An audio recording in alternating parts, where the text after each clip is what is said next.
नारायणं नमस्कृत्यं नरं चैव नरोत्तमं देवी सरस्वती व्यासं ततो जयमुदीरये।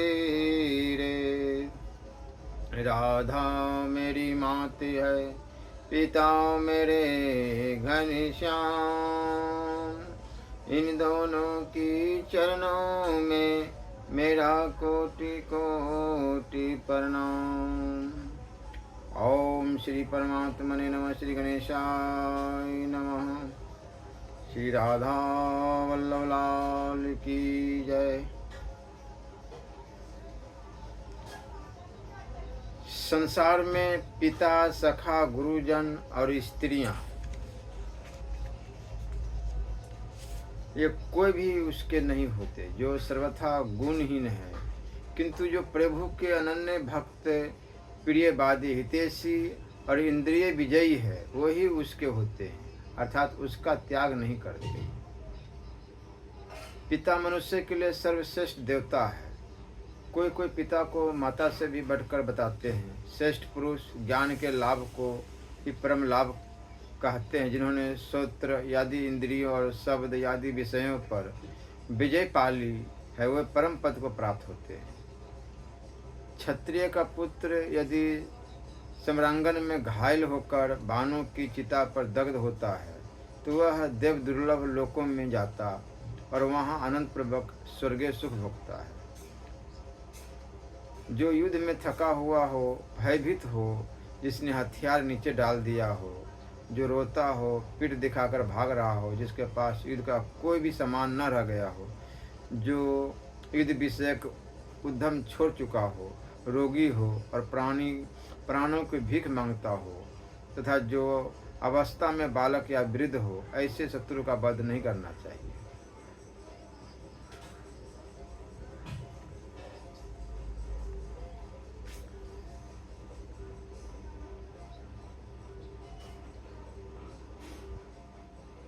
मनुष्य को चाहिए कि उसके प्रियजन यदि कोई हिंसात्मक कर्म उसके लिए करते हो तो वह उन सब कर्मों को रोक दे। दूसरे की आयु से अपनी आयु बढ़ाने की, अर्थात दूसरे के प्राण लेकर अपने प्राण बचाने की इच्छा न करे। मरने की इच्छा वाले समस्त गृहस्थों के लिए तो वही मृत्यु सबसे उत्तम मानी गई है, जो गंगादि पवित्र नदियों के तत्वों पर शुभ कर्मों का अनुष्ठान करते हुए प्राप्त हो। जब आयु समाप्त हो जाती है तभी देहधारी जीव पंच तत्व को प्राप्त होता है। यह बिना कारण के भी हो जाता है और कभी विभिन्न कारणों से भी उपपादित होता है। जो लोग देह को पाकर हठपूर्वक उसका परित्याग कर देते हैं उनको पूर्वत ही यातना में शरीर की प्राप्ति होती है। ऐसे लोग मोक्ष के साधन रूप मनुष्य शरीर को पाकर भी आत्महत्या के कारण उस लाभ से वंचित हो एक घर से दूसरे घर में जाने वाले मनुष्य के समान एक शरीर से दूसरे शरीर को प्राप्त होते हैं। इनकी उस अवस्था के प्राप्त होने में आत्महत्या रूप पाप के सिवा दूसरा कोई कारण नहीं है। उन प्राणियों को उस शरीर का मिलना उचित ही है जो कि पंचभूतमय है। यह शरीर नस, नाड़ी और हड्डियों का समूह है, घृणित और अपवित्र मलमूत्र आदि से भरा हुआ है। पंच महाभूतों, श्रोत्र आदि इंद्रियों तथा गुणों, वासनामय विषयों का समुदाय है। अध्यात्म तत्व का चिंतन करने वाले ज्ञानी पुरुष कहते हैं कि इस शरीर के अंत में अर्थात ब्रह्म भाग में त्वचा, चमड़ा मात्र है। यह सौंदर्य आदि गुणों से भी रहित है। इसकी मृत्यु अनिवार्य है। जब जीवात्मा इस देह का परित्याग कर देता है तब यह देह निश्चेष्ट और चेतना शून्य हो जाता है। एवं इसके पांच भूत अपनी अपनी प्रकृति के साथ मिल जाती है। फिर तो यह पृथ्वी में निमग्न हो जाती है। विदेह राज, यह शरीर जिस किसी स्थान में मृत्यु को प्राप्त हो जाता है फिर प्रारब्ध कर्म के योग से भावित होकर जहाँ कहीं भी जन्म लेता है, कर्मों का फलस्वरूप यह स्वाभाविक सिद्ध पुनर्जन्म देखा गया है। नरेश, जैसे विशाल मेघ आकाश में सब ओर भ्रमण करता है उसी प्रकार जीवात्मा प्रारब्ध कर्म के फल से कुछ काल तक घूमता रहता है, जन्म नहीं लेता है। राजन, वही यहाँ फिर कोई आधार पाकर पुनः जन्म लेता है। मन से आत्मा श्रेष्ठ है और इंद्रियों से मन श्रेष्ठ है। संसार के विविध प्राणियों में चलने फिरने वाले जीव श्रेष्ठ माने गए। इन जंगम प्राणियों में भी 2 पैर वाले जीव मनुष्य श्रेष्ठ कहे गए हैं। मनुष्य में भी द्विज श्रेष्ठ कहे गए हैं। राजेंद्र, द्विजों में बुद्धिमान और बुद्धिमानों भी आत्मज्ञानी श्रेष्ठ समझे जाते हैं। उनमें जो अहंकार रहित है उन्हें सर्वश्रेष्ठ माना गया है। जन्म के साथ ही मृत्यु मनुष्य के पीछे लगी रहती है। यह विधानों का निश्चय है। समस्त प्रजा तत्व आदि गुणों से प्रेरित होकर विनाशील कर्मों का आचरण करती है। राजन, जो सूर्य के उत्तरायण होने पर उत्तम नक्षत्र और पवित्र मुहूर्त में मृत्यु को प्राप्त होता है, वह पुणात्मा है। वो किसी को भी कष्ट न देकर प्रायश्चित के द्वारा अपने पाप को नष्ट कर डालता है और अपनी शक्ति के अनुसार शुभ कर्म करके स्वेच्छा से मृत्यु को अंगीकार करता है। किंतु विष खा लेने से, गले में फांसी लगाने से, आग में जलने से, लुटेरों के हाथ से तथा दाढ़ वाले पशुओं के आघात से जो वध होता है वो अधम छेनी का माना जाता है। पुण्य कर्म करने वाले मनुष्य इस तरह के उपायों से प्राण नहीं देते तथा ऐसे ऐसे दूसरे अधम उपायों से भी उनकी मृत्यु नहीं होती। पुण्यात्माओं पुरुषों के प्राण ब्रह्मरंध्र को भेद कर निकलते हैं, जिनके पुण्य कर्म मध्यम श्रेणी के हैं। प्राण मध्य द्वार, मुख, नेत्र आदि से बाहर होते हैं तथा जिन्होंने केवल पाप ही किया है उनके प्राण नीचे के छिद्र, गुद्दा या शीशन द्वार से निकलते हैं।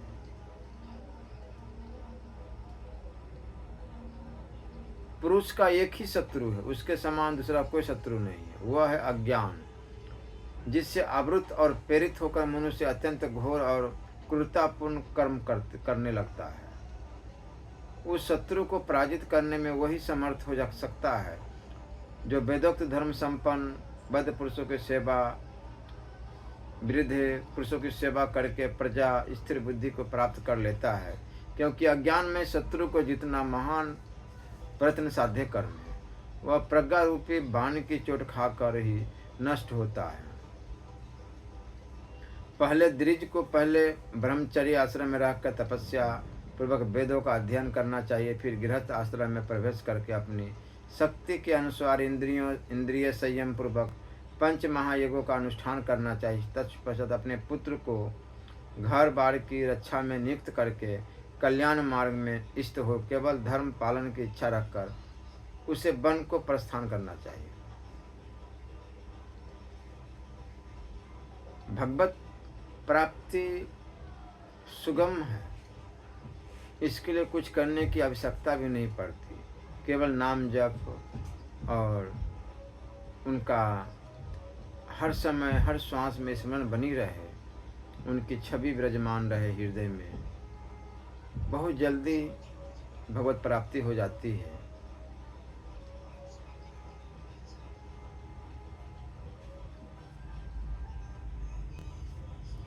अद्वितीय योनि, जिससे पाकर शुभ कर्मों के अनुष्ठान से आत्मा का उद्धार किया जा सकता है। हम कौन ऐसा उपाय करें जिससे हमें इस मनुष्य योनि से नीचे न गिरना पड़े, यह सोचकर और वैदिक प्रमाणों पर विचार करके मनुष्य धर्म का अनुष्ठान करते हैं। जो मानव अत्यंत दुर्लभ मनुष्य शरीर को पाकर भी दूसरों से द्वेष करता है और धर्म का अनादर करता है तथा मन से कामनाओं में आसक्त हो जाता है, वह महान लाभ से वंचित होता है। जो समस्त प्राणियों को दीपक के समान स्नेह से संवर्धन करने योग्य मानता है और उन्हें स्नेह भरी दृष्टि से देखता है, एवं जो समस्त विषयों की ओर कभी दृष्टिपात नहीं करता, वह परलोक में सम्मानित होता है। जो सब लोगों को सांत्वना प्रदान करता है, भूखों को भोजन देता और प्रिय वचन बोलकर सबका सत्कार करता है, वह सुख दुख में सम रहकर इहलोक और परलोक में प्रतिष्ठित होता है। सरस्वती नदी, नैमिषारण्य क्षेत्र, पुष्कर क्षेत्र तथा और भी जो पृथ्वी के पावन तीर्थ है, उनमें जाकर दान देना, भोगों का त्याग करना, शांत भाव से रहना तथा तपस्या और तीर्थ के जल से तन मन को पवित्र करना चाहिए। घर में घरों में जिनके प्राण निकल रहे हो उन्हें शीघ्र ही घर से बाहर ले जाना उत्तम है। मृत्यु के पश्चात उन्हें विमान पर सुलाकर शमशान में पहुंचाना तथा पवित्रतापूर्वक शास्त्रोक्त विधि से उनका दाह संस्कार करना आवश्यक कर्तव्य है।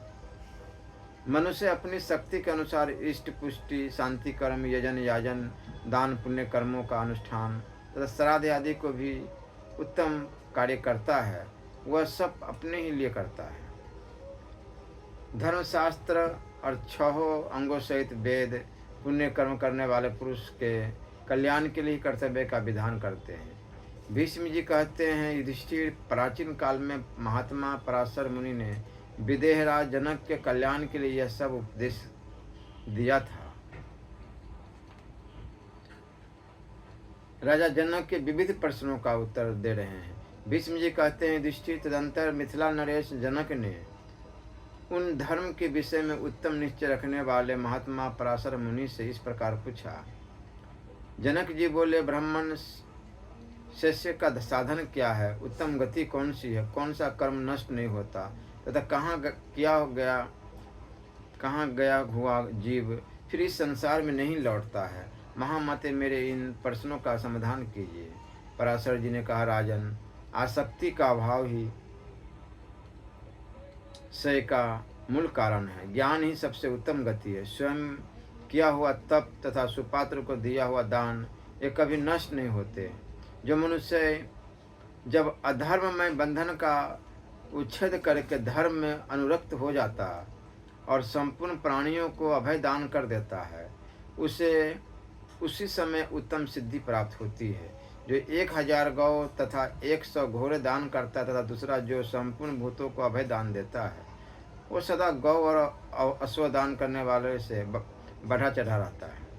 बुद्धिमान पुरुष विषयों के बीच में रहता हुआ भी असंग होने का कारण उनमें नहीं रहने के बराबर ही है, किंतु उसकी बुद्धि दूषित होती है। वह विषयों के निकट न होने पर भी सदा उन्हीं में रहता है। जैसे पानी कमल के पत्ते को पिलायमान नहीं कर सकता, उसी प्रकार ज्ञानी पुरुषों को अधर्म लिप्त नहीं कर सकता। परंतु जैसे लाह काठ में चिपक जाती है, उसी प्रकार पाप अज्ञानी मनुष्य में अधिक लिप्त हो जाती है। अधर्म फल प्रदान के अवसर की प्रतीक्षा करने वाला है, अतः वह कर्ता का पीछा नहीं छोड़ता।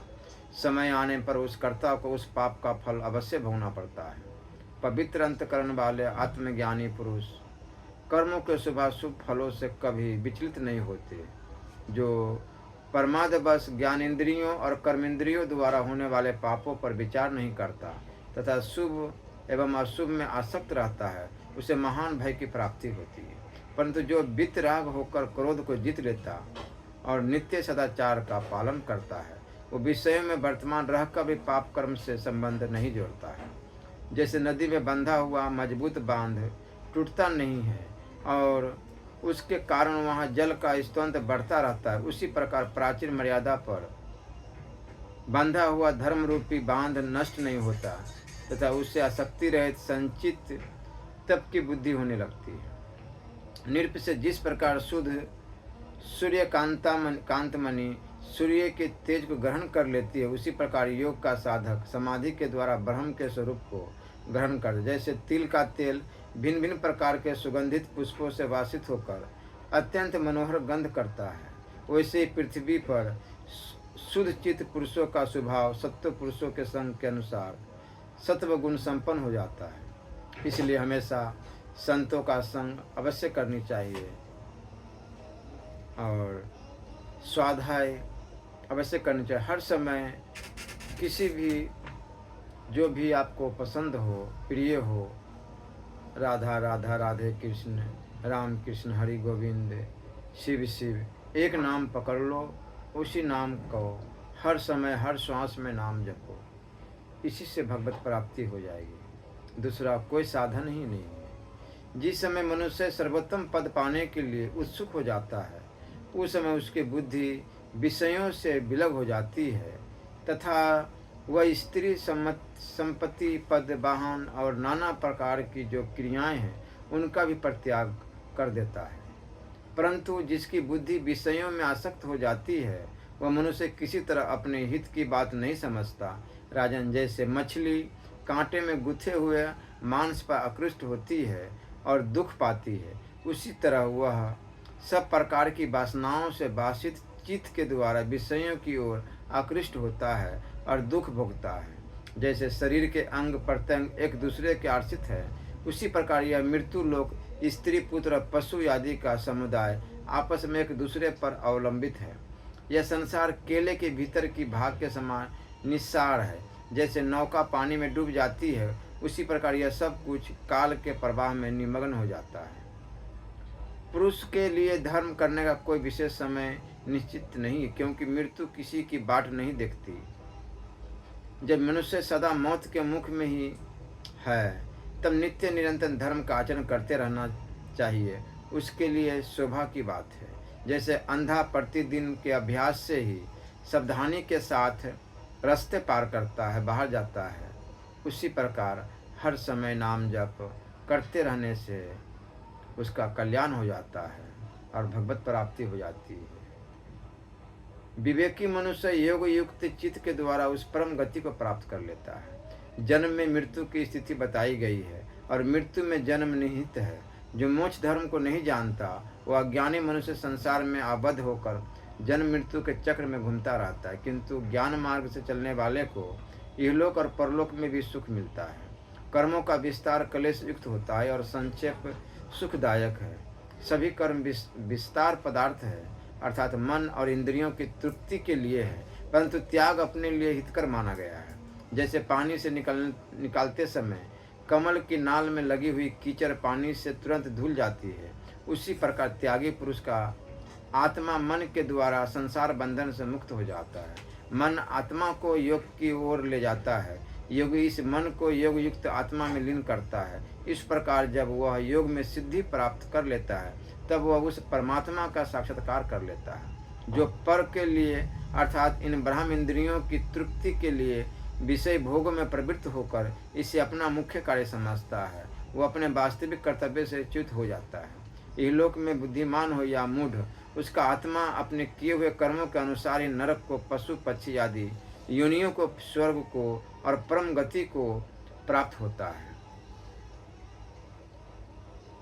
जैसे पके हुए मिट्टी के बर्तन में रखा हुआ जल आदि तरल पदार्थ न तो चूता है और न नष्ट होता है, उसी प्रकार तपस्या से तपा हुआ सूक्ष्म शरीर ब्रह्मलोक तक के विषयों का अनुभव करता है।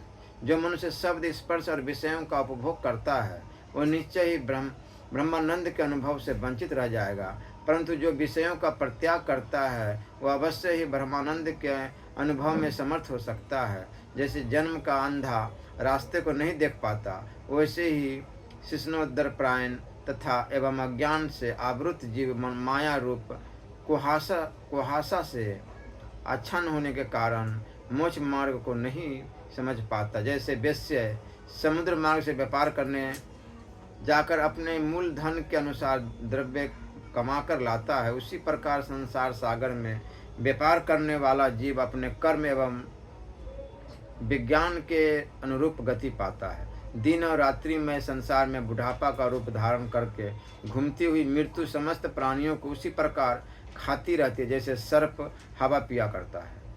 जीव जगत में जन्म लेकर अपने पूर्वकृत कर्मों का ही फल भुगतता है। पूर्व जन्म में कुछ किए बिना यहाँ कोई किसी को इष्ट और अनिष्ट फल को नहीं पाता। मनुष्य सोता हो, बैठा हो, चलता हो या विषय भोग में लगा हो, उसके शुभाशुभ कर्म सदा उसे प्राप्त होते रहते हैं। जैसे समुद्र के परले पर पहुंचकर पुनः कोई उसमें तैरने का विचार नहीं करता, उसी प्रकार संसार सागर से पार हुए मनुष्य का फिर उसमें पड़ना अर्थात वापस आना दुर्लभ दिखाई देता है। जैसे गंभीर जल में पड़ी हुई नौका नाविका द्वारा रस्सी से खींची जाने पर उसके मनोभाव के अधीन होकर चलती है, उसी प्रकार यह जीव इस शरीर रूपी नौका को अपने मन के अभिप्राय अनुसार चलाना चाहता है। जैसे बहुत सी नदियाँ सब ओर से आकर समुद्र में मिल जाती है, उसी प्रकार योग से बस में किया हुआ मन सदा के लिए मूल प्रकृति में लीन हो जाता है। इसलिए कोई किसी को सुख दुख नहीं देता। दुख आता है तो समझ लो पूर्व जन्म का हमारे किए हुए हैं, अभी अच्छा कर लो ताकि आगे का दिन अच्छा हो।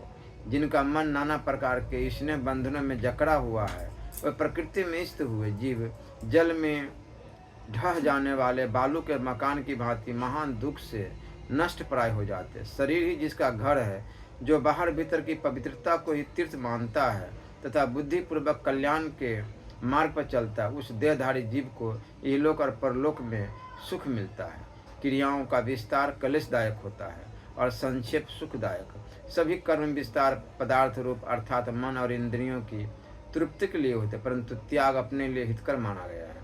इसलिए कोई न कोई संकल्प मनोरथ लेकर ही लोग मित्र बनते हैं, कुटुंबी बन जाते हैं, किसी हेतु से ही नाता रखते हैं। पत्नी पुत्र और सेवक सभी अपने अपने स्वार्थ का ही अनुसरण करते हैं। माता और पिता भी परलोक साधन में किसी कुछ सहायता नहीं कर सकते। हमारे अपने किए हुए ही हमें काम आती है, इस पर विशेष ध्यान देनी चाहिए। बैंक बैलेंस हो, प्रॉपर्टी संपत्ति का दूसरा नाम विपत्ति बताया गया है। परलोक के पथ में तो अपना किया हुआ दान अर्थात त्याग ही राह खर्च का काम देता है। प्रत्येक जीव अपने कर्म का ही फल भोगता है। माता पिता पुत्र भ्राता भारिया और मित्रगण ये सब स्वर्ण के सिक्कों के स्थान पर रखी हुई लाख की मुद्रा के समान देखे जाते हैं, जो कभी भी आग देख करके वो जल सकते हैं, पिघल सकते हैं। पूर्व जन्म के किए हुए संपूर्ण शुभाशुभ कर्म जीव का अनुसरण करते हैं। इस प्रकार प्राप्त हुई परिस्थिति को अपने कर्मों का फल जानकर जिसका मन अंतर्मुख हो गया है, वो अपनी बुद्धि को वैसी शुभ प्रेरणा देता है जिससे भविष्य में दुख न भोगना पड़े। इसलिए हर समय राधा राधा राधा राधा जप कर लो, जे आगे का जो कर्म किया हुआ जो दुख पा रहे हो वो भी नष्ट हो जाए और आगे का दिन जो आएगी वो निश्चल एकदम निर्मल हो जाएगी। कोई दुख का लक्ष्य कुछ रहेगा ही नहीं। इसलिए हर समय राधा राधा राधा राधा, राधे कृष्णा राधे कृष्णा। जो जो ढूंढ निश्चय एवं पूर्ण उद्योग का सहारा ले तदनुकूल सहायकों का संग्रह करता है, उसका कोई भी कार्य कभी व्यर्थ नहीं होता। जिसके मन में दुविधा नहीं होती, जो उद्योगी शूरवीर धीर और विधान होता है, उसे संपत्ति उसी तरह कभी नहीं छोड़ती जैसे किरणें सूर्य को। जिसका हृदय उदार एवं परस्त है, जो आस्तिक भाव निश्चय एवं आवश्यक उपाय से गर्भहीनता के साथ उत्तम बुद्धिपूर्वक कार्य आरंभ करता है, उसका वह कार्य कभी असफल नहीं होता। इसलिए सभी जीव पूर्व जन्म में उन्होंने जो कुछ किया है, उन अपने शुभाशुभ कर्मों के नियत फलों का गर्भ में प्रवेश करने के समय ही कर्मश पाने और भोगने लगते हैं। जैसे वायु आरे से चीरकर बनाए गए लकड़ी के चूरे को उड़ा देती है, उसी प्रकार कभी टाली न जा सकने वाली मृत्यु विनाशकारी काल की सहायता से मनुष्य का अंत कर देती है। नरो ही सर्वो लभते यथा कीर्तम शुभाशुभेन नात्म कीर्तनम कर्मणा। सब मनुष्य अपने किए हुए शुभाशुभ कर्म के अनुसार ही सुंदर या असुंदर कुरूप, रूप या रूप कुरूप, अपने से होने वाले योग्य अयोग्य पुत्र पौत्र आदि का विस्तार, उत्तम या अधम कुल में जन्म तथा द्रव्य समृद्धि का संचय आदि पाते हैं। भीष्म जी कहते हैं, इति युक्तो जन को राजन यथा तस्यम मनीषिना श्रुत्वा धर्म विद्या हम श्रेष्ठम परा मुदमपावम। भीष्म जी कहते, राजन ज्ञानी महात्मा पराशर मुनि के मुख से इस यथार्थ उपदेश को सुनकर धर्मगुण में श्रेष्ठ राजा जनक बहुत प्रसन्न हुए। सत्यम दमम क्षमा प्रजमम प्रसन्ति पितामह विद्धांसो मनुजा लोके कथमित मनमंतम तवः सकुने वयम सम देवाः पुच्छामस्त्वा मोक्ष धर्मम भवाश्च वकिल मोक्ष वित्तम। श्री राधा वल्लभ लाल की जय।